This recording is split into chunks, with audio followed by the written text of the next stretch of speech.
Well, in this segment, Daisy, we are joined by two young women who are professionals, and as I indicated earlier on, that one of them was actually appointed by the President to help South Africa navigate this debate around land, and her name is attorney Bulelwa Mabasa. Thank you so much for joining us, as well as Onicca Moloi, who is the former MEC of Agriculture in Limpopo. Thank you so much for joining us. Onicca, let me start with you. Why did you resign? Yeah, look, let me give the scenario that when you are on stage appointed to come and give a performance, you're actually paid to do that, and you've got a stadium full of 10,000 people. The rest of the people are excited. You are giving a great performance, but you've got just few people throwing stones and chairs and bottles at the stage.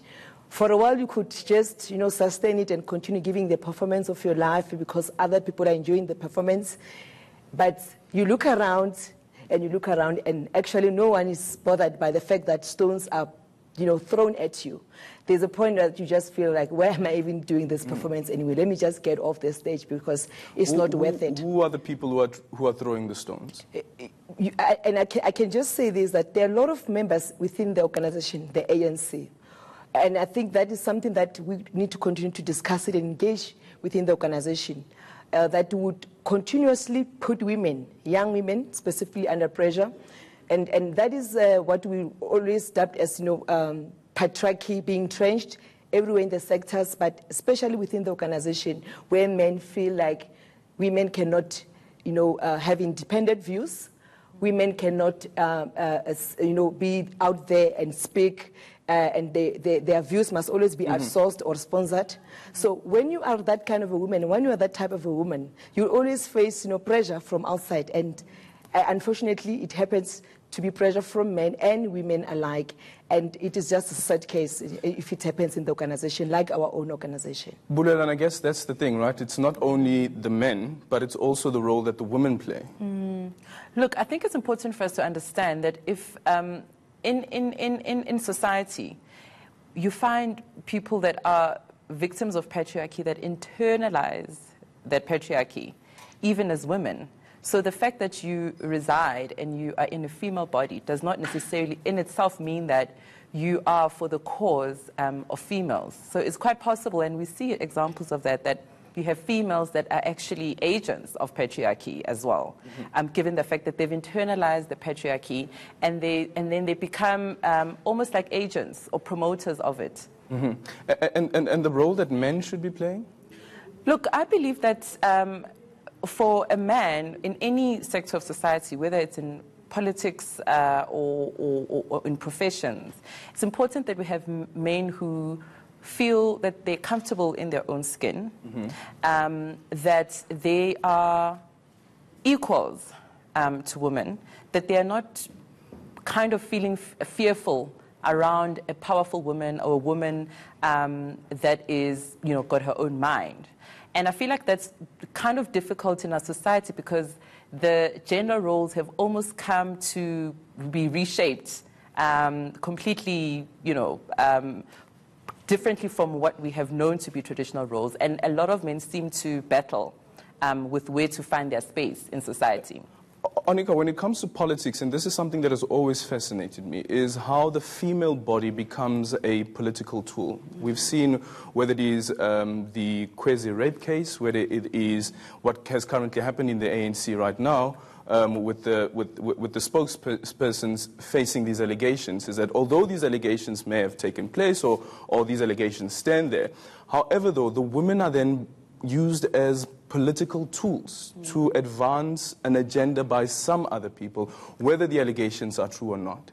And that is exactly what is the challenge, that women in the political space never feel that they have the legitimacy. They never feel that they have what it takes to lead. They always think that them being in the position of leadership is as a result of a clique of political elite, some of a group of men, some who must pronounce them to lead. Now, when you are in structures as a leader, of whatever political party, you find yourself having to, implement decisions of particular meetings that takes place. And if leaders that have been sponsoring your views happen to be like what you have seen in the case of the ANC and the rape case, you are not seen as a woman standing up and saying, not in our name, because your view is not necessarily your view, but it is a sponsored view. And that is a problem, that we need women who can be independent and speak for themselves, not on behalf of a particular clique of male who are sitting somewhere, advocating for their own views and for their own path, and using women as a tool. Just quickly, something interesting that you mentioned during the break was your child would open a newspaper, or a newspaper clip would be sent to them. They're like, "Mommy, they say you stole money." Yeah, and look, our children as politicians, they really need a support structure. Because as a woman, I've got 3 kids, and 2 are teenagers, and they're able to be on the space, they're on social media. And one Sunday, I came back from church, and then my son, who's 14 years, just said, "Mama, they said you stole money." And probably they're looking at you, the other day you didn't even have money for this and that. Then where is this money that you stole? And the other day my daughter was found on social media defending me on an issue that did not happen, that was posted, said my mother did not do this, and my mother. And I looked, and it broke my heart that it is our children. We can be strong for ourselves as mothers, as parents, but it is actually our children who have to stand up for us, because they cannot necessarily stand us being humiliated the way we are always unfairly so in the public space. Yeah. Bulelwa, who's strong for the children when mommy's not around? Look, I think it's important to have these conversations with our children, obviously in an age-appropriate way. Being a head of a team and a head of a practice area in one of the biggest law firms in the country, I often have to be outside of town. So it's important to have a support structure around you. I'm lucky enough to be married to a wonderful man who takes over the role when I'm not there. But it's also important to communicate with your children. And I think another point to make is that not every woman has the gift or the luxury to negotiate their time. So I'm able, for example, to spend time, to set aside time with my children and to spend time with them. A lot of women who are in junior positions, some are in the informal sectors, don't have that benefit. And we see the result of absent parenting in our society, with children being violent, children being leaderless, and children not being led. And so I think it's important to, even if you are a single mother, to have a support structure of people that you can trust, to be able to then at least carry on the parenting role when you are not present. Well, Bulelwa, as well as Onicca, thank you guys so much for your time.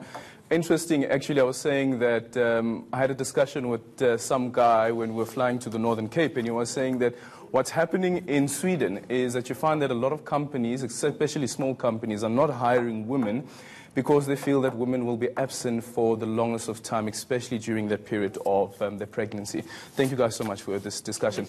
Well, Daisy, we've asked our viewers to send us pictures to @ENCA. After the break, we'll play those pictures of women who have played a significant role in other people's lives.